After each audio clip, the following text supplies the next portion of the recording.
इस कार्यक्रम के पुण्यार्जक हैं स्वर्गीय श्री कैलाश चंद जी जैन, निर्मला जी, मोहित जी, प्रियंका एवं मंत्र जैन, कत्थावाला परिवार कानपुर। ब्रह्मचारिणी सुनीता दीदी, श्री प्रेमचंद जी, पदम कुमार जी, पारस जी, श्रीमती अनीता जी, श्रीमती रश्मि जी, पूनम एवं प्रिंसी जैन।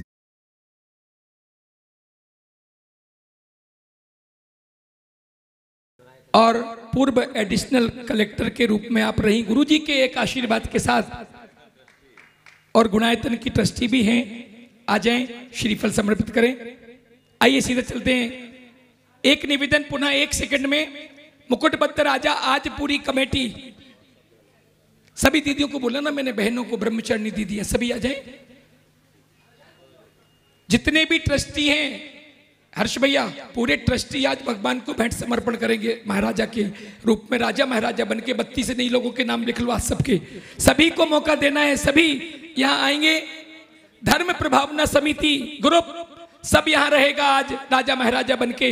सभी को सौभाग्य, 9 रत्नों के नेतृत्व में ये सारा का सारा आयोजन होगा। आइए पूज्य मुनिश्री प्रमाण सागर जी महाराज के पावन चरणों में आप सबकी ओर से नमस्तु निवेदित करते हुए निवेदन कर रहा हूं कि प्रभुवर गुरुवर हम सबको मंगल उपदेश देने की कृपा करें। नमोस्तु नमोस्तु नमोस्तु। ओम नमः।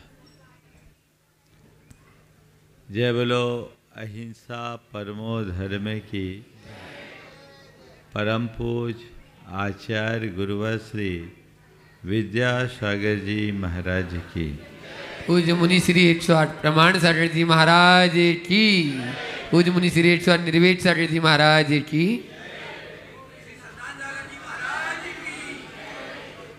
एक संत अपनी यात्रा पर थे, रास्ता भटक गए थे। कच्चा रास्ता था, मंजिल का कोई ठिकाना नहीं। काफ़ी देर भटकने के बाद एक राहगीर मिला। उससे उन्होंने पूछा कि भैया मुझे अमुक गांव जाना है, क्या ये रास्ता उधर ही जाता है? बोले हाँ, ये रास्ता उधर ही जाता है। कितनी दूर है? अब ज़्यादा दूर नहीं बचा, आप 1.5 घंटे में पहुंच जाओ। राहगीर भी साथ साथ चल रहा था और इनके मन में बड़ी आतुरता बढ़ रही थी।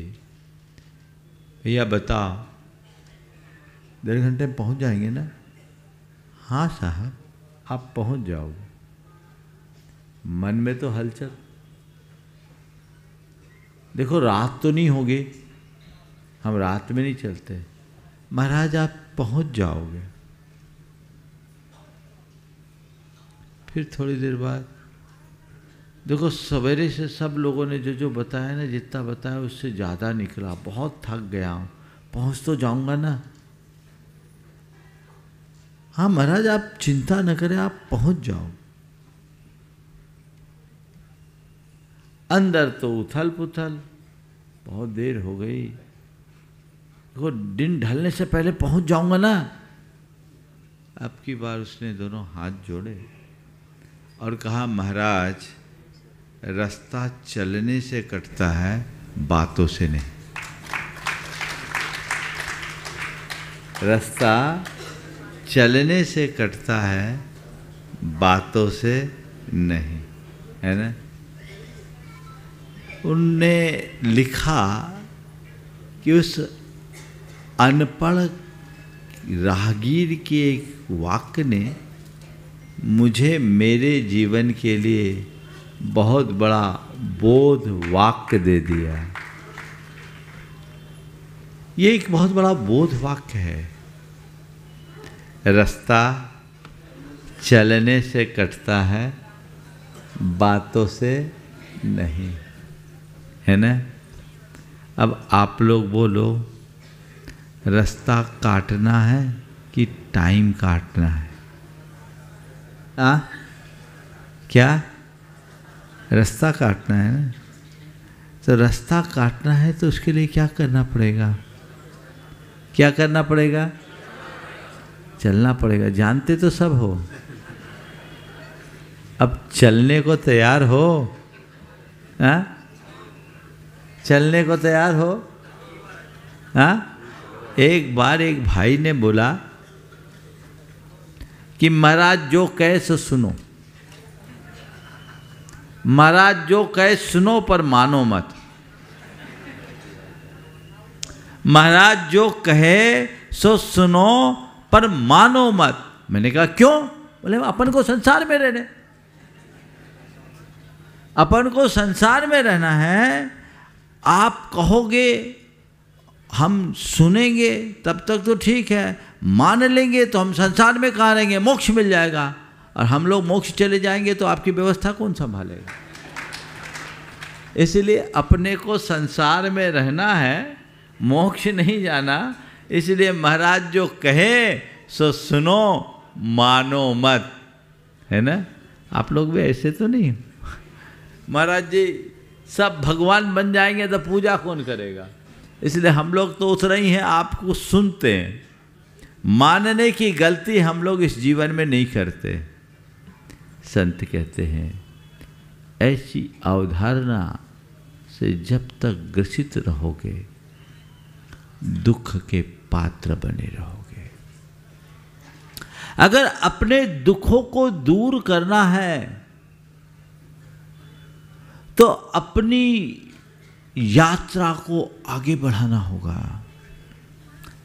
धर्म के पथ पर चलना होगा। जब हम चलेंगे तभी पहुंचेंगे। मैं इसे भी एक शुभ लक्षण के रूप में देखता हूं कि हम आगे न बढ़ें तो उतना खतरा नहीं, कम से कम पीछे तो न मुड़े। हम प्रगति न करें कोई परवाह नहीं, प्रति गति से तो बचे। सतपथ पर न चल पाए कोई चिंता नहीं, कम से कम कुपथ से तो बचे। सन्मार्ग में न लग पाए कोई फिक्र नहीं, पर कम से कम उन मार्ग से तो दूर हों। अगर आपने पंच कल्याण के इस प्रसंग में अपने जीवन के लिए इतना भी सुनिश्चित कर लिया तो जीवन धन्य होगा। अब तक मेरी जो दृष्टि थी अब वह बदल गई। अब तक मैं जिस रास्ते पर चलता था उस पर विराम लगा दिया। अब मेरा रास्ता यह है, जो प्रभु का रास्ता है वही रास्ता है। मेरी मंजिल प्रभु, मेरे मार्ग प्रभु, मेरा आदर्श प्रभु और मेरी दृष्टि प्रभु। अगर इतना कुछ हो गया तो अपन अपने जीवन में बहुत कुछ पा सकते हैं। हम विपरीत पथ पर जाने से बचे, उन मार्ग की ओर न बढ़े।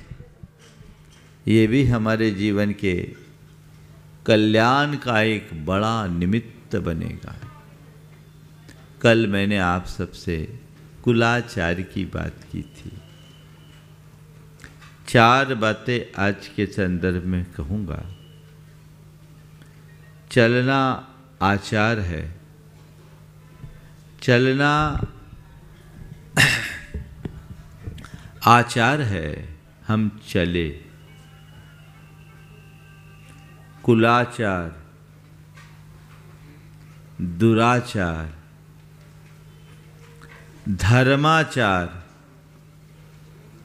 सदाचार, 4 आचार। कुलाचार, दुराचार या कदाचार, धर्माचार और सदाचार। कुलाचार प्रारंभिक भूमिका है। इसमें हमने कोई दृढ़ संकल्प नहीं लिया, ये परंपरागत संस्कार से हमें प्राप्त हुआ। कुल क्रमागत आचरण का नाम कुलाचार है। आप देखिए, आपने जीवन में कभी मांस भक्षण नहीं किया, नहीं किया तो ये तो बहुत दूर की बात, मांस भक्षण की इच्छा भी, चाहत भी, भावना भी मन में कभी नहीं आई। किसी ने नियम दिया, किसी ने कोई संकल्प दिया, किसी ने कोई व्रत दिया, ये जन्मजात संस्कार के रूप में प्रतिष्ठापित हो गया, कुल क्रमागत संस्कार के रूप में जीवन में जुड़ गया।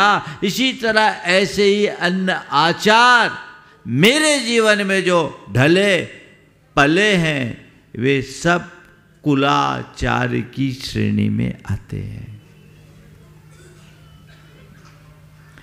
और ये कुलाचार जीवन में होना चाहिए। जिनके कुल की परंपरा अविच्छिन्न और निर्मल होती है, उस कुल में कुलाचार पलता रहता है। आधुनिकता के इस अंधी दौड़ में कुलाचार पर कुठारा घात होने लगा है। लोग अपने इस परंपरागत कुलाचार को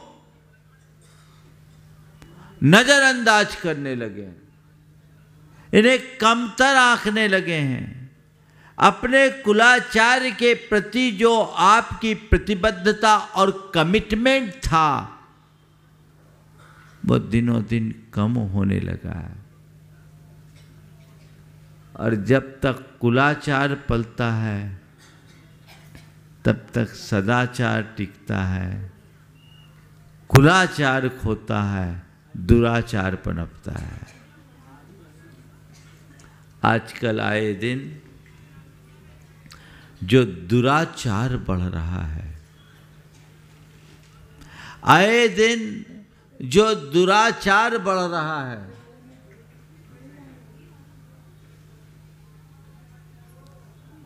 वो क्यों बढ़ रहा है?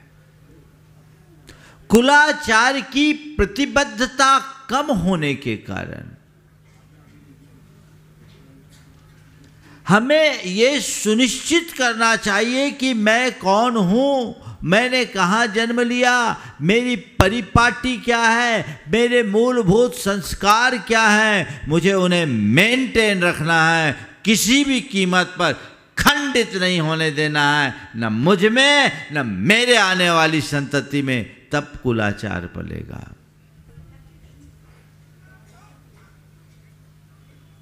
है आजकल आपके यहाँ ऐसी प्रतिबद्धता?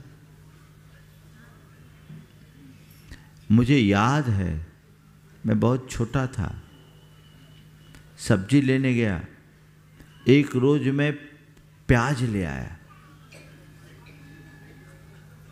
उससे पहले कभी प्याज आया नहीं, प्याज ले आया। और प्याज लाने के बाद मुझे भारी डांट पड़ी, थोड़ी पिटाई भी हुई। जिस घर में आज तक प्याज नहीं आया, तुम उस घर में प्याज लेकर क्यों आए? ये क्या थी? प्रतिबद्धता। उसके बाद दोबारा हिम्मत नहीं हुई। और आज ऐसी कोई व्यवस्था है? आज तुम्हारे घर में कोई शराब भी ले आए तो तुम्हारे पास ऐसी व्यवस्था नहीं कि तुम उसे रोक सको। है सब प्रकार के अभक्ष्य पदार्थ आज आपके घरों के फ्रिज में आने लगे हैं, मिलेंगे। क्या है? कुरल काव्य में लिखा है, भूमि की उर्वरता का पता उसमें उगने वाली फसल से लगता है। भूमि की उर्वरता का पता उसमें उगने वाली फसल से लगता है, मनुष्य के आचरण से उसके कुल का पता चलता है।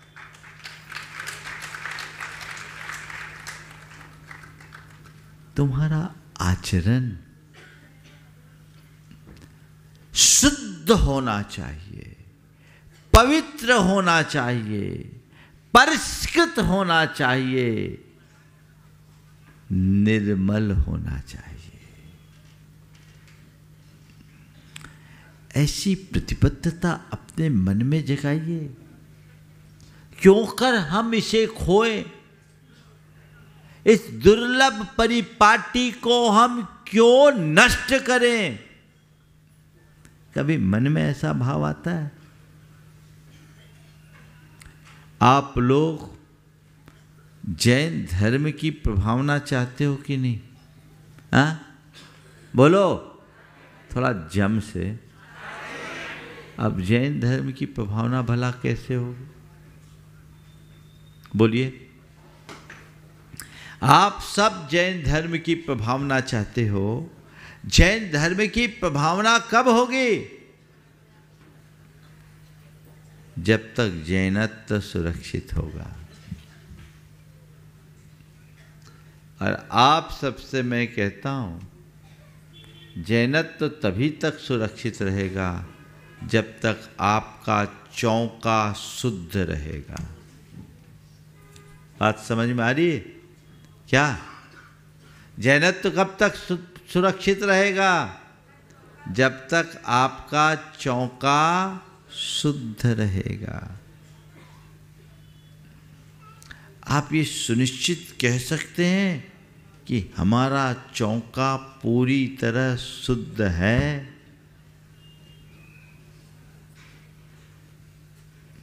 कई बार लगता है कितनी ऊंची बातें हम लोग करते हैं, पर धरातल कितना कमजोर है। कुलाचार की खुली उपेक्षा दुराचार का मूल बन गई। और सबसे बड़ी विडंबना यह है कि धीरे धीरे समाज इसे स्वीकारने लगा है। मुझे तब सुनकर बड़ा दुख हुआ जब एक ने अपनी 25वीं एनिवर्सरी मनाई और बेटे ने बाप को पैग लगा के पिलाया। उस पार्टी में बाप बेटे दोनों साथ में मिलके, जब किसी ने उनको टोका तो कहा हम मॉडर्न जैन हैं।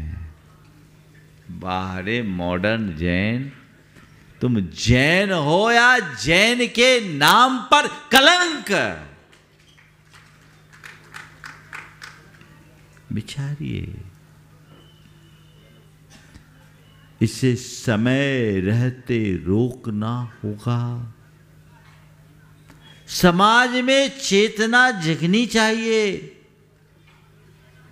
आधुनिकता के नाम पर अपनी मौलिकता को खंडित करना बहुत बड़ी भूल है। ये सुनिश्चित करना है। कुलाचार अपनाएंगे तभी दुराचार से बच पाएंगे।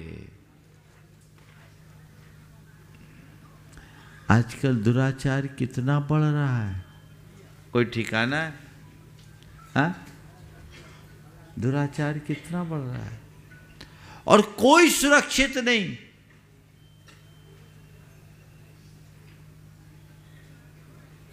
कोई सुरक्षित नहीं।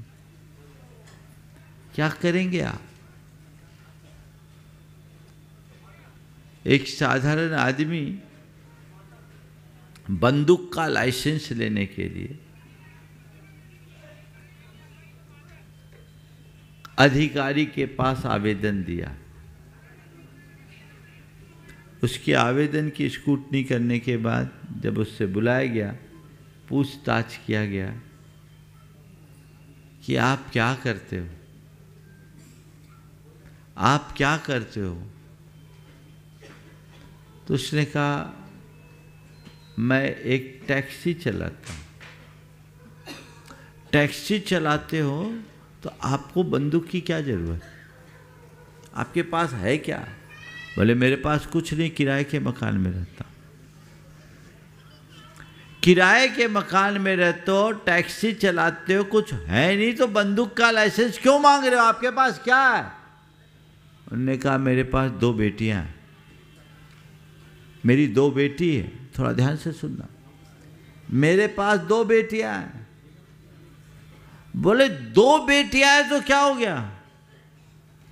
बोले मुझे उनकी हिफाजत के लिए बंदूक का लाइसेंस चाहिए, क्योंकि मेरी जवान बेटियां हैं और आजकल देखने में आता है कब किसकी कुदृष्टि किस पर पड़ जाए कोई पता नहीं, इसलिए मैं अपनी बेटियों को सुरक्षित रखना चाहता हूं।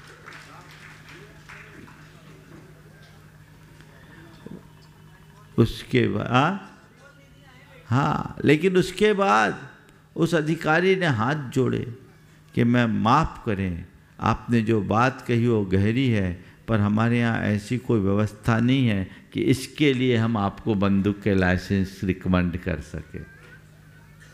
ये तो हमारी एक अव्यवस्था है।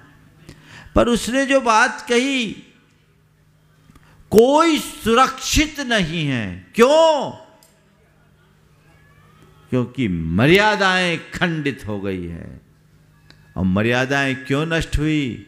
क्योंकि कुलाचार को लोगों ने भुला दिया है। जब से पश्चिमी जीवन मूल्य हावी हुए, सबसे ज्यादा प्रभावित यदि कुछ हुआ तो हमारा कुलाचार हुआ, हमारे संस्कार हुए। उनने हमें पूरी तरह बदल दिया।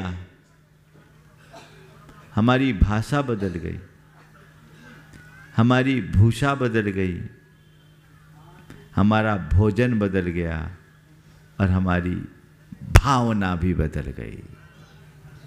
बदल गई कि नहीं? आज भाषा बदल रही, भूषा बदल रही, भोजन बदल गया, भावना बदल गई, तो बचा क्या? बचा क्या? बस ऊपर का ढांचा बचा, अंदर का तत्व सब कुछ खो गया। बदलाव आना चाहिए, और ये तभी आएगा जब बच्चा बच्चा उसके लिए संकल्पित होगा। पंचकल्याणक में आप लोग आए, 5-7 दिन तक तो आप लोग बिल्कुल केसरिया केसरिया हो। उसके बाद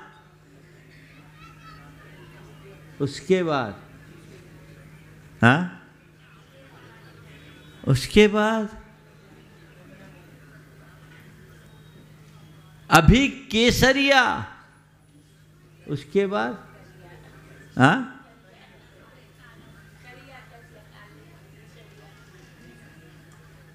ये जो परिवर्तन है, ये क्यों? पूरा जीवन केसरिया बने, ऐसा रंग चढ़ाइए और अपने मन को इस बात के लिए संकल्पित कर लीजिए कि मैं कुलाचार के प्रति पूर्ण प्रतिबद्ध रहूंगा। कर सकते हैं आप? बोलो। इतने धीमे बोल रहे, सुन रहे कि सो रहे? बोलो। कुलाचार के प्रति अपनी प्रतिबद्धता आप सुनिश्चित कर सकोगे? बोलो। अहिंसा के प्रति प्रतिबद्धता ही कुलाचार की प्रतिबद्धता है। इसी इंदौर शहर की एक पुरानी घटना मुझे याद आई, जिसे तीर्थंकर पत्रिका के संपादक नेमीचंद जैन ने सार्वजनिक रूप से हमारे सामने कहा भी था और बाद में उसे तीर्थंकर में छापा भी था। आपके इंदौर शहर की एक विधवा महिला ने अपनी जमा पूंजी इकट्ठी करके अपने बेटे को एक ट्रक दिलाया था। बेटा ट्रक का कारोबार करता था। एक दिन वो ट्रक देखने के लिए गई। बेटा तो था नहीं। ट्रक पर उसको एक पर्ची मिली।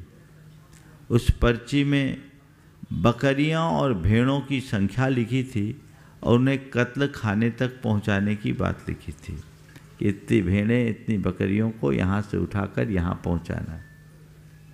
माँ देखी तो हिल गई।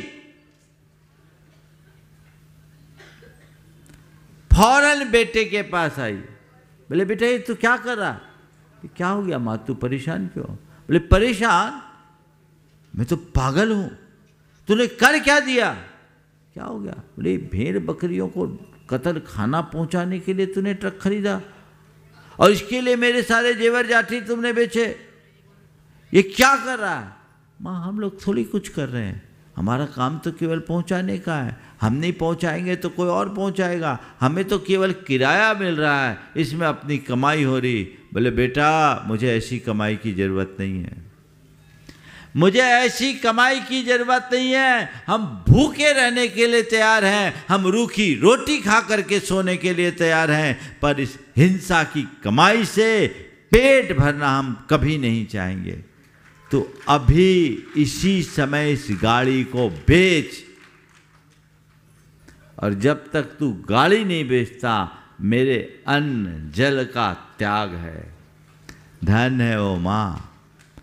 उसने उसी समय अपनी गाड़ी बिचवा दी और बेटा भी गाड़ी को बेच दिया और माँ के चरणों में शीश रखा कि माँ अब तुझे कभी रोना नहीं पड़ेगा, मुझसे गलती हो गई, माफ कर, मैं भटक गया था। ये क्या है? प्रतिबद्धता। किस पर? कुलाचार के प्रति प्रतिबद्धता, कमिटमेंट। काश मां उसे इग्नोर कर देती तो कुछ भी हो सकता था ना। आप इतनी प्रतिबद्धता दिखाने को तैयार हो? बोलो।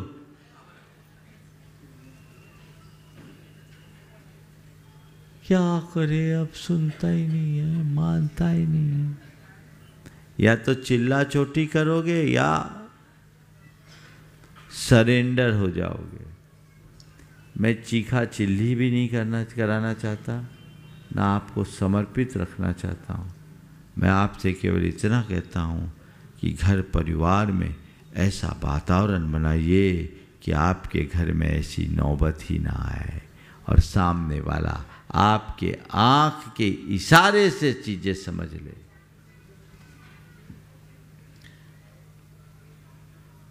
देखिए आचरण का प्रभाव कैसे पड़ता है। एक महिला जो शिक्षिका थी अपने पति को बहुत अल्प उम्र में खोई।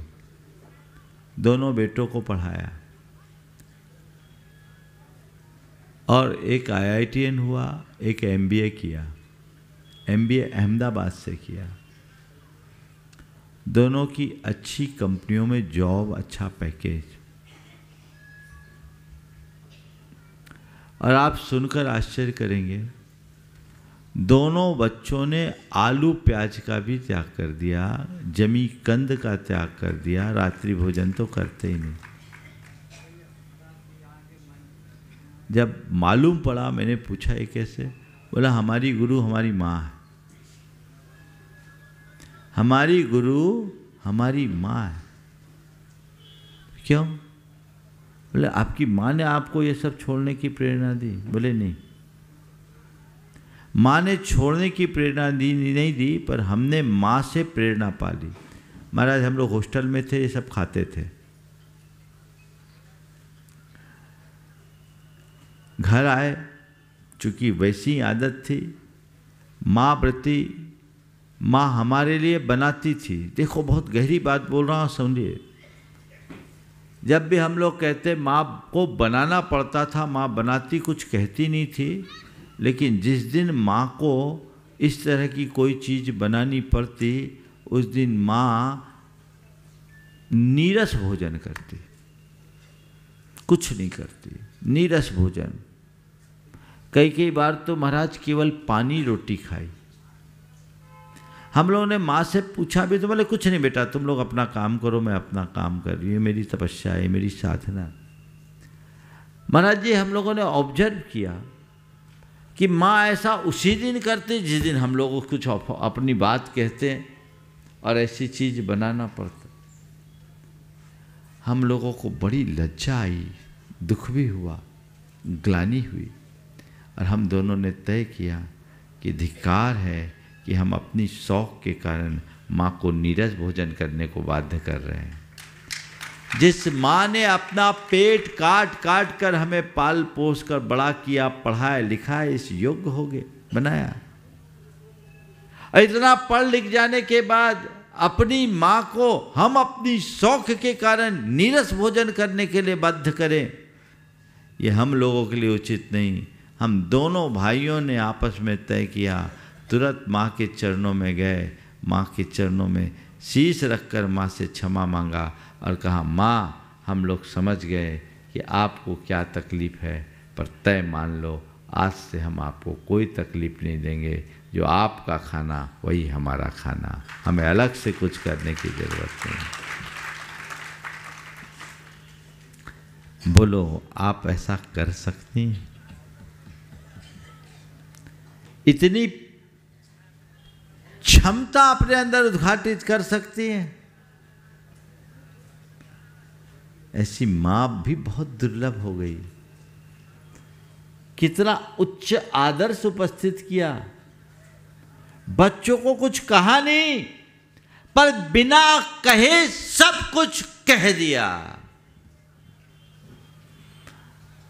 उसकी जगह जो आजकल की माताएं हैं ज़्यादातर, धिक्कार है तुम लोगों को, अभी तक अकल नहीं, मैं व्रती हो गई और तुम लोगों को ये खिला सकती है, मेरे से नहीं होगा।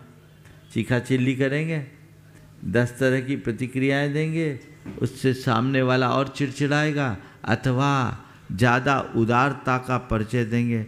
हाँ अब हम क्या करें, वो उसका जीवन है, हमारा जीवन अलग है, व्रती मैं हूँ, वो थोड़ी है, उसको जो करना वो करे, मुझे जो करना है मैं करूँ। दोनों अतियाँ हैं ना। प्रतिबद्धता अंदर होनी चाहिए। यदि तुम में शुद्ध धर्माचार होगा तो तुम सबको सदाचार की प्रेरणा दोगे, सबके लिए सदाचार के प्रेरक बनोगे। तो कुलाचार हो, सदाचार होगा, धर्माचार हो, सबके लिए सदाचार की प्रेरणा होगी, और कुलाचार खोगे तो दुराचार से नहीं बच पाओगे। ये सुनिश्चित करना है। हम लोग बातें तो बड़ी बड़ी करते हैं, लेकिन आचरण कैसा, कुलाचार से विमुखता कैसी। आपके ही इंदौर शहर के एक सज्जन ने मुझसे कहा, वो अपनी बेटी के लिए लड़का देखने के लिए कहीं गए, और जब लड़का देखने के लिए गए बातचीत की तो लड़के की माँ ने कहा, हमारा बेटा कभी कभी ड्रिंक लेता है, आपके लिए चलेगा क्या? क्यों भी लाला जी, है ना? अब बताओ, यही है। खोल दो। इन्हीं ने मुझसे कहा, इनने संबंध नहीं किया कि ऐसे घर में तो हम सोच भी नहीं सकते। और बोल कौन रहा है? लड़के की मां। अब बोलो, कहां जाएगा धर्म? कैसे पलेगा धर्माचार?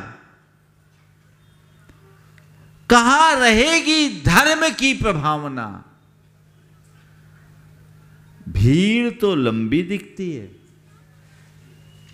भारी उपस्थिति दिखती है, लेकिन अंदर हम कितने खोखले हो रहे हैं।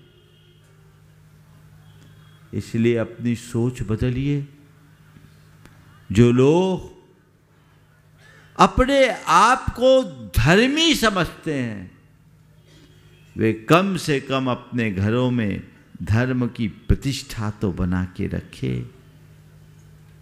ऐसे आचार व्यवहार से तो अपने आप को बचाए।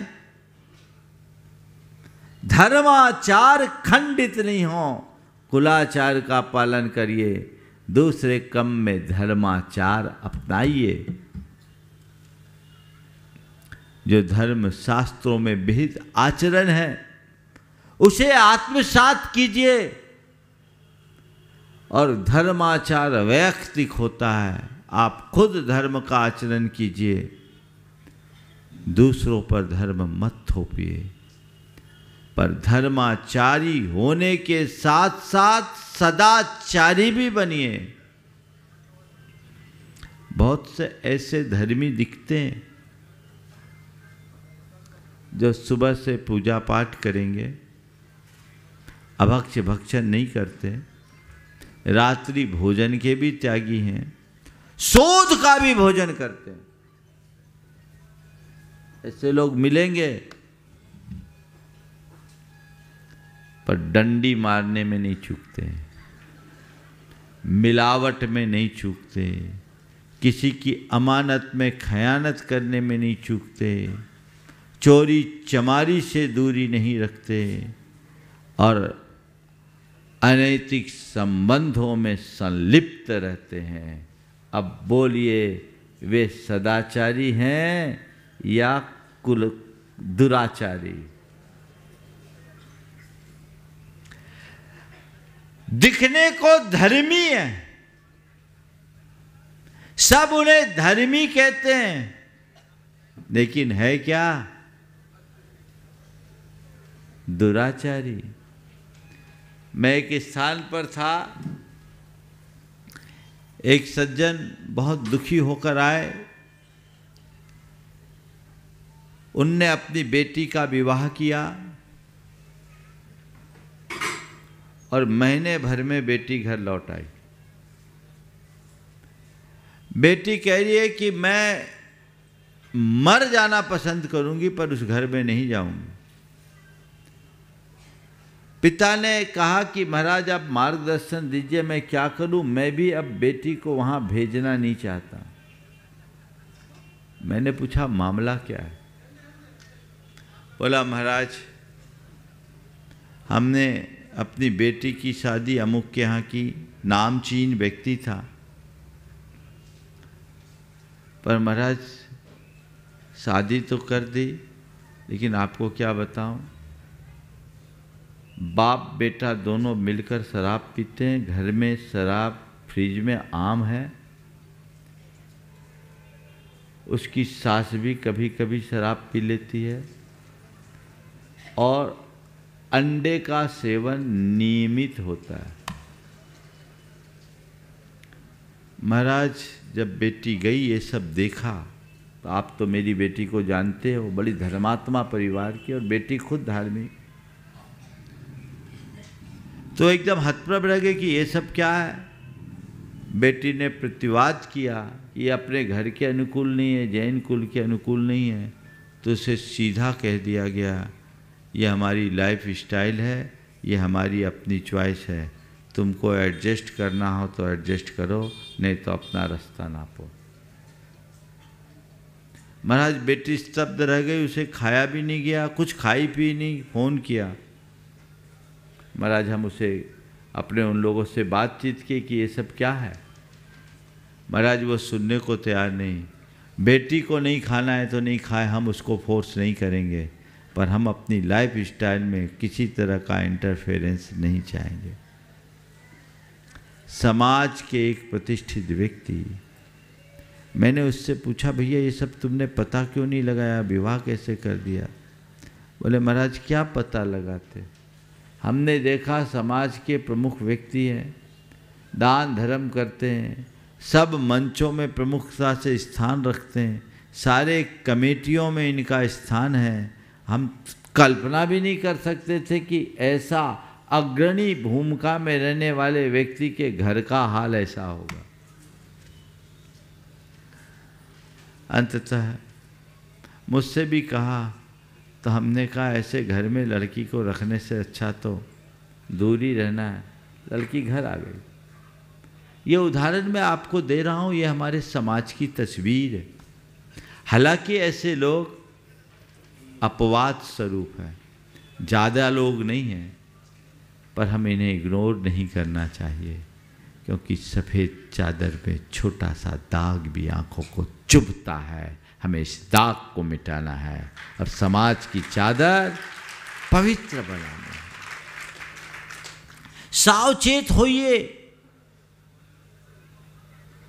सजग रहिए, सावधानी के साथ जीवन व्यवहार को आगे बढ़ाइए, तब कहीं हम कुछ कर पाएंगे। बातें बड़ी बड़ी हो जाए और आचरण खोखला हो तो हम कहीं के नहीं रहेंगे। अपने आचरण को पवित्र बनाना, आचरण के प्रति प्रतिबद्धता रखना हमारी सबसे बड़ी प्राथमिकता होनी चाहिए, सर्वोच्च प्राथमिकता होनी चाहिए। ये प्राथमिकता आ गई तो हमारे जीवन का काया पलट होगा, हम सब कुछ अर्जित कर पाएंगे, अन्यथा सब गड़बड़ा जाएगा।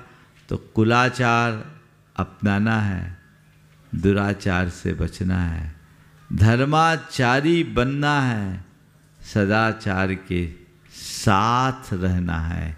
यदि इन्हें हम अपनाएंगे सुनिश्चित तौर पर अपने जीवन को बेहतर बनाएंगे, सबका जीवन बेहतर बने, सबका मंगल और कल्याण हो। इस भाव से चूँकि आज विशेष कार्यक्रम है, पंच कल्याणक की जो कल्याण की वास्तविक प्रक्रिया है वो तो दीक्षा के बाद ही होती है। आज दीक्षाएं होगी, कल आप सबके बीच घोषित किया गया 15 दीक्षाएं होगी और मुनि दीक्षा होनी, सीधी जैनेश्वरी दीक्षा होनी है। तो जिनको भी इस दीक्षा का दृश्य देखना है समय पर आ जाइएगा, और कौन कौन की दीक्षा होगी ये उम्मीदवार समय पर प्रकट होंगे। ये अभी सस्पेंस है, इसलिए चिंता मत कीजिए, आप समय पर आइएगा। आज 12:30 बजे से है ना, 12 बजे से आपको बुलाया है, इसलिए मैं भी यहाँ समय पर छोड़ रहा हूँ। अभी 10 बजे जाएंगे तो 2 घंटे में निर्वृत्त होके आएंगे और दीक्षा का कार्यक्रम 2:40 पर होगा। लेकिन आज का कार्यक्रम तो पूरा ही कार्यक्रम है, छोड़ना मत। और नवरत्नों और कमेटी के लोगों, देखो तुम्हारा पुण्य आ गया, तुम्हें राजा बनने का मौका मिल रहा है, तो आगे आके बैठने का भी मौका मिलेगा। एक बहुत अच्छी वैकेंसी है। हाँ, और कुछ बोल रहे क्या? नहीं, राजा और राजा के साथ रानी तो आएगी, बिना रानी के राजा बनेगा कैसे? इसलिए आप सब समय पर आकर लाभ लेंगे। यहीं पर विराम। और आज एक युवक ने बहुत अच्छी तस्वीर बनाई है गुरुदेव की, बोलो। और बहुत आर्टिस्टिक, अभी नहीं, वो दोपहर में बताएंगे। अच्छा, दोपहर में। तांबे के कील और तार से, बिना पेंट के। क्या बात है। अद्भुत कला। गैरतगंज का वो बालक है आयुष जैन, आयुषी, और इसका ये बच्चा है। ये दोपहर में जब आप लोगों की पूर्ण उपस्थिति होगी, मैं चाहता हूँ तभी उसका लोकार्पण का कार्य किया जाएगा, आप उसका लाभ लेंगे। जावानी के ज्ञान पे सूझे लोक सोबानी मस्तक धरो सदा दे तू धोख, हे जिन बानी भारती तो ही जपू दिन रहन, ज्योति रोशन ना गए सोपा भी सूझे 9 बार नमो कबन। साहित्य पूज्य गुरुदेव के में श्रीमान टीके वैद्य साहब वो भी पहुंचे। टीके वैद्य जी, एक बार तालियां बजाइए अतिथियों के सम्मान में, जोरदार तालियों के साथ। ओ ज्योति से ज्योति जलाते चलो, ज्ञान की गंगा बहाते चलो, ज्ञान की गंगा बहाते चलो। आइए, मैं डॉक्टर अनिल जी, आशा जी और श्रीमान टीके वैद्य साहब के परिवार को यहाँ आमंत्रित कर रहा हूँ कि वो पूज्य श्री के पावन श्री चरणों में श्रीफल समर्पित करें और समिति उनका बहुमान करे। हमारी श्रीमती रानी डोशी जी लेकर आए सभी अतिथियों को। साथ ही साथ आज जो महामंडलेश्वर बने महाराज जी, लोगों का भाव इतना उमड़ के आया लास्ट दिन, आज महामंडलेश्वर की अवस्था, वो भी आ जाए श्रीफल समर्पित करने। जल्दी से, 1 मिनट में टाइम नहीं है। हाँ अभी, हाँ दिलीप जी पाटनी पहुंचे। मंडलेश्वर महामंडलेश्वर जल्दी आओ भैया, समय कम है आज, आशीर्वाद ले लो। चलिए सीधा सीधा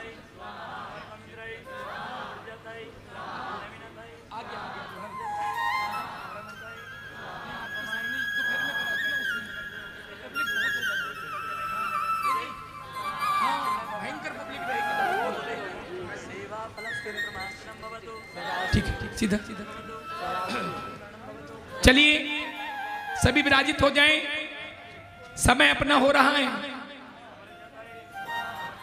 और श्रीमान हमारे ब्रह्मचारी भैया नवनीत भैया हमारे बीच में गुजरात से, कोबा से हमारे बीच में यहाँ उपस्थित हुए। मैं उन्हें भी सादर आमंत्रित कर रहा हूँ, वो आए, पूज्य मुनिश्री के पावन चरणों में श्रीफल समर्पित करें।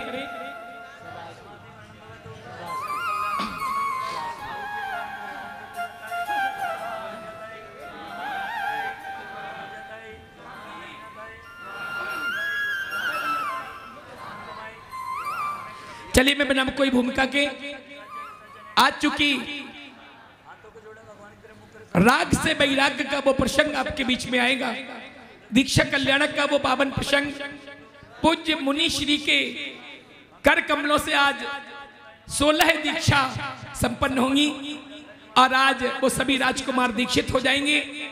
आइए हम उस क्रिया विधि को दोपहर में संपन्न करें। उसके पूर्व पूज्य श्री के पावन चरणों में आज नमोस्तु निवेदित करते हुए पूज्य निर्वेक सागर जी महाराज के पावन चरणों में आप सबकी ओर से नमोस्तु निवेदित करते हुए निवेदन कर रहा हूं, हे भगवान हम सभी को मंगल उपदेश देने की कृपा करें। नमोस्तु नमोस्तु नमोस्तु।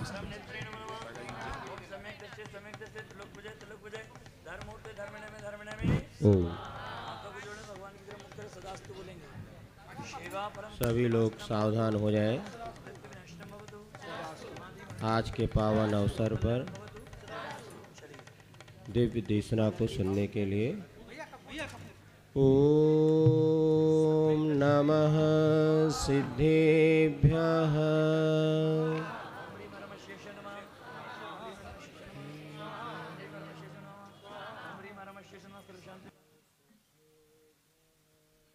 ओम नमः सिद्धेभ्यः। तार हिल गया तो तार हिलाओ ना यहाँ से। अरे ये हिल गया, ऐसा ही है थोड़ा।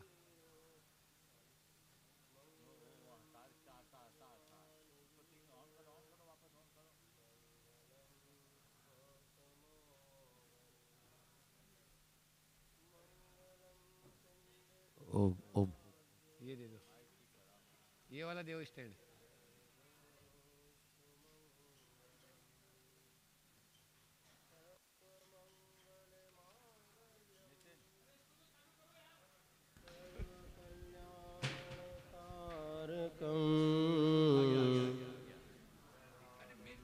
सर्वधर्माणां जैनं जयतु शासनं वन्दे विद्यासागरं।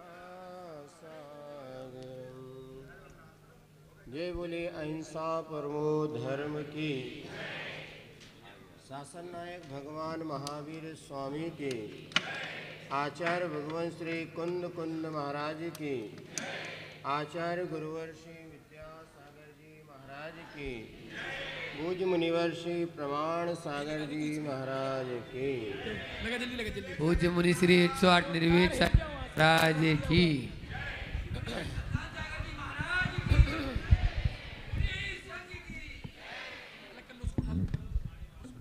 हाँ ये ठीक।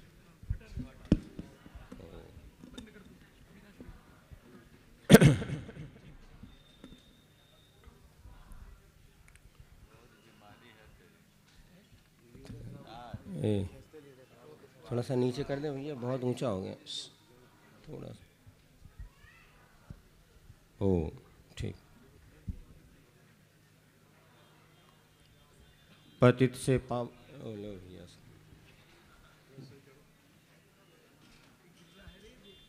ओ पतित से पावन बनने की यात्रा और पाषाण से परमात्मा बनने की यात्रा चल रही है। प्रभु तो निमित्त हैं, और हम अपने जीवन को कैसे उन्नत बना सकते हैं, इन दिनों सीखने का पुरुषार्थ प्रयास चल रहा है।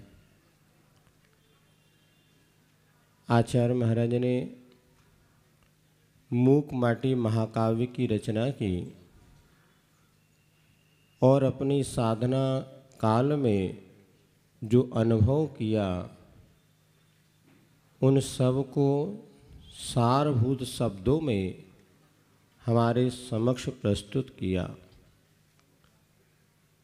हर एक भव्यात्मा सम्यक दृष्टि जो होता है, भावना भाता है कि हे भगवान, मैं भी कब आपके जैसा बनूं। विश्व के अनेक दर्शनों में एक जैन दर्शन ही मात्र ऐसा दर्शन है जो कहता है आप भी परमात्मा बन सकते हो। मैं भी परमात्मा बन सकता हूँ। परमात्मा की आराधना करते करते परमात्मा को प्रसन्न करना ही हमारा उद्देश्य नहीं है, किंतु प्रभु की आराधना करते करते जैसे नात्यद्भुतम भुवन भूषण भूतनाथ भूतैर गुणैर भूय भवन्तमविष्टुवन्ता तुल्या भवन्ति भवतो ननु तेन कम्ब्य भूत्याश्रितम यहीनात्म समम करो। हे भगवान, आपकी भक्ति करते करते कोई भक्त आपके जैसा ही बन जाए तो किसमें कोई आश्चर्य नहीं है। कल पूज्य श्री ने आपको बताया था, इतिहास जब उठा कर के देखते हैं तो हम सबका इतिहास एक ही जैसा है। चाहे आदिनाथ भगवान का इतिहास देख लो, चाहे महावीर भगवान का इतिहास देख लो, लेकिन जिसका इतिहास पतित हो उसका भविष्य भी पतित में बना रहे, कोई नियम नहीं है। और वह एक पतित आत्मा भी परमात्मा बन सकता है, ये जो उद्घोषणा करने वाला एकमात्र जैन दर्शन है, जो कि कहता है हर व्यक्ति में परमात्मा बनने की शक्ति है। और वह भव्य जीव जो सम्यक दृष्टि होता है, निरंतर भावना भाता है कि भगवान मैं भी आपके जैसे बनूं। तो कैसे बने? जब तक मार्ग पर चलेंगे नहीं तब तक मंजिल मिलना संभव। यहाँ से हमें पता है दिल्ली कहाँ पर है और दिल्ली का क्या ठाट बाट है, या सारे वहाँ पर जो अच्छी ऐतिहासिक स्थान हैं या और कुछ जो सुख शांति देने वाले स्थान हैं, सबका आपको पता है, किंतु यहाँ बैठे बैठे उसका वर्णन तो आप सुन सकते हैं, किंतु यदि आपको वहाँ जब तक पहुँचेंगे नहीं तब तक साक्षात दर्शन और अनुभूति होने वाले। अर्थात हमें निज वैभव का बोध हो जाए कि हमारे भीतर अनंत शक्ति है, मैं भी आपके जैसा बन सकता हूँ, लेकिन इतना जानने मात्र से हमारा काम नहीं होगा, हमारा पुरुषार्थ हमें करना होगा और पथ पर चलना होगा। तो आचार्य महाराज ने मूक माटी महाकाव्य में उस पथ का वर्णन किया है जिस पर चल कर के हम अपने स्वरूप को प्राप्त कर सकते हैं। और रूपक बनाया एक माटी को जो सदियों से सरिता तट के किनारे पड़ी हुई अनेक दुखों को सहन कर रही थी। एक दिन उसके मन में विचार आया कि मेरा जीवन यह उन्नत बनेगा कि नहीं, अनगिन गुण पा कर के अवनत होगा कि नहीं। अर्थात हमारे भीतर जो अनंत शक्तियाँ हैं उनको उद्घाटित हमें करना है और कुछ नहीं करना। देव गुरु शास्त्र की सन्निधि पाकर के जो हमारे भीतर शक्तियाँ छुपी हुई हैं उन शक्तियों को उद्घाटित करने का यह निमित्त है। महाराज या प्रभु आपका कल्याण नहीं कर सकते, करना तो हमें स्वयं पड़ेगा। वो शक्तियाँ हमारे भीतर ही हैं।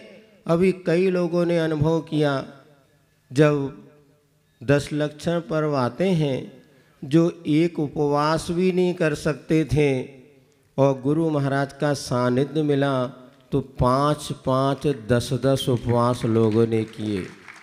अभी बताते उदयनगर में पिछले बार जो चातुर्मास हुआ था उसमें 16-16 उपवास, जो कि एकासन करने से भी डर लगता था। और कहाँ से ये शक्ति आ गई? ये सारी शक्ति हमारे भीतर ही है, लेकिन हमें लगता पता नहीं, यदि उपवास करेंगे तो शाम को क्या होगा पता नहीं, कुछ नहीं होता। सब व्यवस्था व्यवस्थित बनती है, मन को मनाना पड़ता है। और वहाँ पर वह माटी के मन में विचार आया कि मुझे उन्नत बनना है। सो यहाँ पर जैसी भावना भाई वैसा निमित्त मिला। और इधर कुंभकार के मन में भी भाव आया कि मुझे माटी के जीवन को उन्नत बनाना है और वह कुंभकार का आना हुआ। इधर उसने माटी को खोद करके अपने उपाश्रम में ले गया और वह उपाश्रम में उसने माटी को घट बनाने का पुरुषार्थ प्रारंभ किया। तो सबसे पहले उसने क्या किया, उस माटी में जो मिले हुए कंकर पत्थर थे उन कंकर पत्थरों को अलग कर दिया। और जैसे कंकर पत्थरों को अलग किया, चालनी के माध्यम से कंकर वो नाराज हो गए कि सदियों से हम माटी के साथ रहते आ रहे थे और एक दिन हुआ नहीं हम आपके उपाश्रम में या प्रांगण में आए और आपने हमें माटी से अलग कर दिया। आखिर क्या बात है, हम में क्या कमी है ये बताइए। तो शिल्पी कहता है, वह कुंभकार कहता है, मैं जिस घट का निर्माण करना चाह रहा हूँ वह मृदु माटी से तो निखरता है किंतु कठोर कंकरों से बिखरता है। कुंभ किससे बनेगा? मृदु माटी से। और कठोर कंकर यदि उसमें चले जाएंगे तो वो शिल्प बिखर जाएगा, घट नहीं बन पाएगा। और दूसरी बात ये है, माटी के साथ तो रहे तुम किंतु माटी के गुण धर्म को तुमने अंगीकार, साथ रहना अलग बात है और साथी के गुणों को स्वीकार करना अलग बात है। कई लोग साधु की संगति तो बहुत करते हैं लेकिन उनके जैसा आचरण धारण करने में पसीना आ जाता। कल महाराज ने कहा ना, कौन कौन जर्दा, राजश्री और अनेक प्रकार के व्यसन, और हमारे पास आ जाओ तो हम क्या कहेंगे, चाय छोड़ो बेटा, क्योंकि वो भी एक नशा है क्या नहीं नशा बताओ। भले आप इंद्राणी बन गए, किंतु अगर आपको जो चाय की लत अगर सुबह 7 बजे की है तो 7 बजे भगवान दिखते हैं। ये नशा है।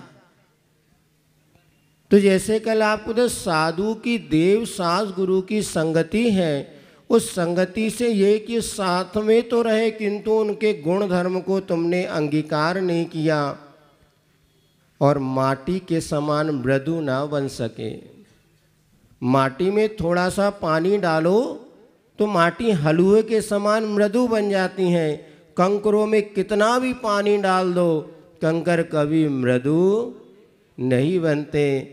इतना ही नहीं, चलती चक्की में डाल करके पीस दो, रेतिल तो बनते हो किंतु तुम कभी भी मृदु माटी नहीं बनते। इसीलिए मुझे तुम्हें अलग करना पड़ा। कंकरों की आंखों में आंसू आ गए। जो सम्यक दृष्टि होता है, जो भव्य जीव होता है, वो जब अपनी कमी सुनता है तो उसकी आंखों से आंसू आ जाते हैं। और ये निश्चित मानना, अपनी कमी को स्वीकार करना ही अपने जीवन को उन्नत बनाने का आधार है। अपनी कमी सहज स्वीकार करो तो दुख दूर हो। एक हाइकू है, अपनी कमी सहज स्वीकार करो तो दुख दूर हो।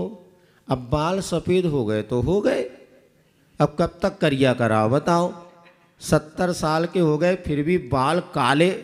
हम जब देखते तो क्या बात है, तो पता चलता है कि असलियत कुछ और है। असलियत छुप नहीं सकती बनावटी उसूलों से, और खुशबू आ नहीं सकती कभी कागज़ के। क्योंकि जब कभी बाल उगेंगे तो कैसे उगेंगे बताओ। ऊपर से भले काले दिख रहे किंतु भीतर से तो सफ़ेद ही है। अब जो है सो है, क्योंकि जो भी कुछ हमें मिला है ये हमारे कर्मोदय से मिला है। और उसमें प्रसन्न रहना चाहते हो तो सहज स्वीकार कर लो। इधर कंकरों ने स्वीकार कर लिया कि हमारी कमी और आंखों में आंसू आ गए, और कहते हैं माँ माटी से हमें एक मंत्र दो जिससे हमारा जीवन हीरे के समान बहुमूल्य बने और खरा बने कंचन सा। हर व्यक्ति चाहता है कि हमारा जीवन बहुमूल्य बने। हीरा मुख से ना कहे लाख हमारो मोल। हीरे को कभी अपनी पहचान बताने की आवश्यकता नहीं हुआ करती। हर माँ चाहती है मेरा बेटा हीरा बने और बेटी हीरोइन बने। समस्या तो यही है। बस ये है कि माँ अगर कल परसों इसमें आया था कि आज नैतिक मूल्यों का ह्रास हो रहा है, उस पेपर की कटिंग में, पत्रिका नोक झोंक में उसमें लिखा आखिर माँ ही तो सब सिखा रही है। आज जन्म कल्याणक का आपने महोत्सव कल मनाया, आज पूजन करी। आप विचार करना कि माँ बच्चों के जीवन निर्माण में कितना प्रतिशत हाथ उनकी माँ का हुआ करता है। पिता और माँ की भूमिका बच्चे के उज्जवल भविष्य निर्माण में होती है, कि तुम्हें सबसे ज़्यादा भूमिका किसकी होती है? माँ की। पिता तो बेचारे हैं। कैसे एक बार क्या हुआ, एक हाई कोर्ट का जो वकील था उसके बेटे को उसकी मम्मी ने पिटाई कर दी। पिटाई कर दी तो बेटा रोता रोता गया पिताजी के पास कि माँ ने मुझे मारा। तो पिताजी ने फिर एक चांटा लगाया, बोले वकील का बेटा इतने तुझे पता नहीं कि सुप्रीम कोर्ट की शिकायत कभी हाई कोर्ट में नहीं की जाती। माँ ने जो दंड दिया अपन भूत और वो अपने नाथ। प्राणी होता है तो प्राणी में अपन समाये गए, भूत नाथ ही। अब देखिए, अब बचे 2 प्राणी, सब कुछ हमने किया फिर भी चले गए। आखिर ऐसा क्यों? तो एक जब हीरा टूट गया तो पूछा तुम क्यों टूट गए?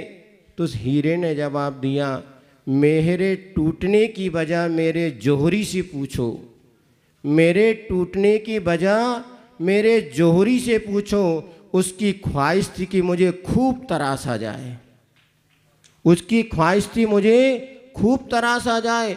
हमारा बच्चा बहुत पढ़े, खूब लिखे, बहुत बड़ा बने, और ये जो हमारी ख्वाहिशों ने क्या किया, हमारे बच्चों को हमसे छीन लिया। और वहाँ पर हीरा जो था टूट गया। कहीं ऐसा ही तो हमारे साथ में नहीं हो रहा। कल परसों एक श्रावक के हमारा आहार हुआ, वो यही कह रहे, महाराज काश हम बच्चों को इतना नहीं पढ़ाते तो शायद हमारा बेटा हमारे साथ होता।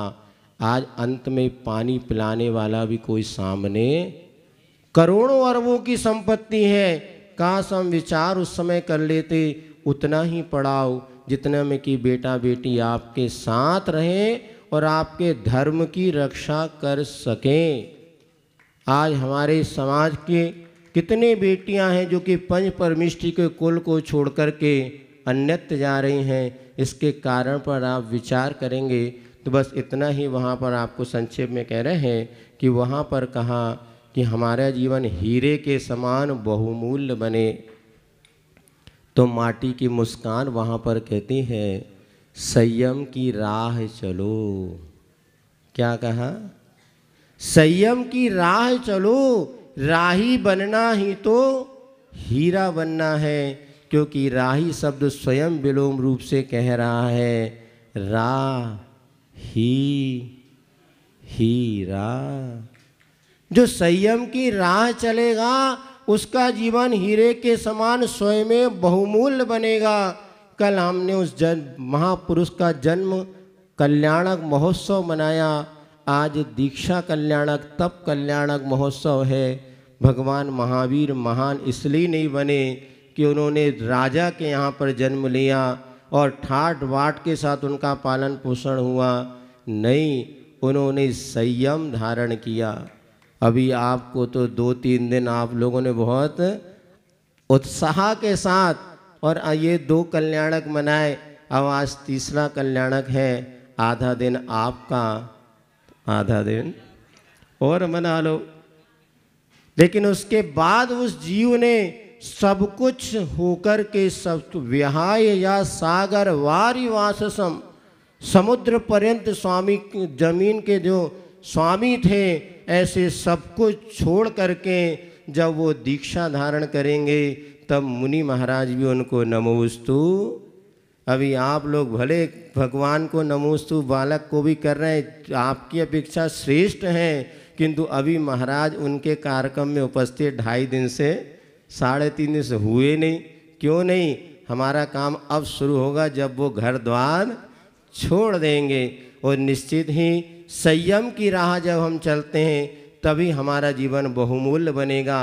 और यदि आप इस पंच कल्याणक महोत्सव में उपस्थित हुए हैं तो निश्चित इन दिनों अपने जीवन को संयम से श्रृंगारित करना, अपने जीवन में कुछ ना कुछ संकल्प लेके जाना गुरु के चरणों में।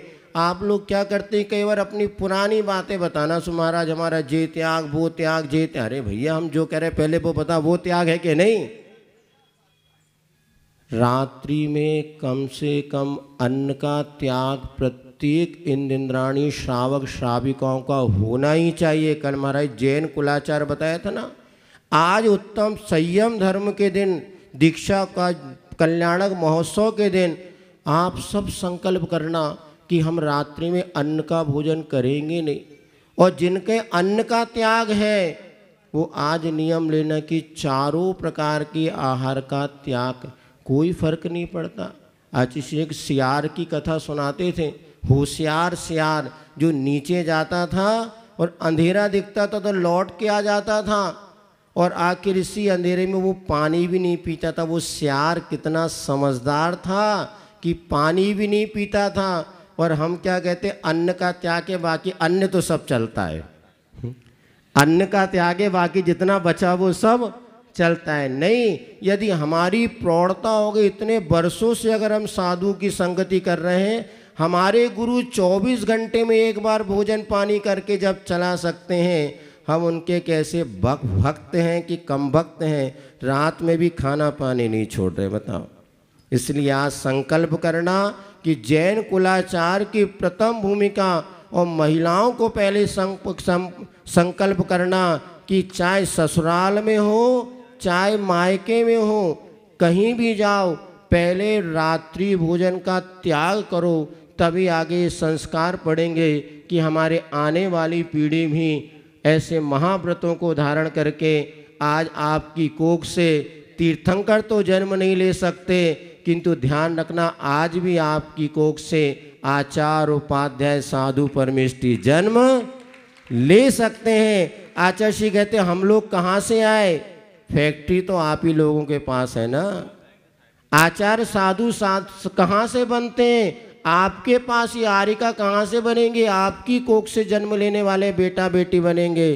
तो ऐसे संस्कार होना चाहिए। हम लोगों को ध्यान है कि घर में कभी रात में मिलता नहीं था, ये माँ के संस्कार थे। ऐसे संस्कार आप देंगे, निश्चित हमारे जीवन में हीरा जैसे बहुमूल्य जीवन बनाने का मौका मिलेगा। इस पंच कल्याण महोत्सव के महत्व को समझें और आज दृढ़ संकल्प के साथ प्रत्येक व्यक्ति अपने जीवन में संयम को अंगीकार करें, व्रत नियम धारण करे, उसका जीवन भी पतित से पावन बन सकेगा। बने इसी मंगल भावना के साथ। बोली भगवान महावीर स्वामी की पूज्य शांति धारा। इस कार्यक्रम के पुण्यार्जक हैं स्वर्गीय श्री कैलाश चंद जी जैन, निर्मला जी, मोहित जी, प्रियंका एवं मंत्र जैन, कत्थावाला परिवार कानपुर। ब्रह्मचारिणी सुनीता दीदी, श्री प्रेमचंद जी, पदम कुमार जी, पारस जी, श्रीमती अनीता जी, श्रीमती रश्मि जी, पूनम एवं प्रिंसी जैन, बांसा।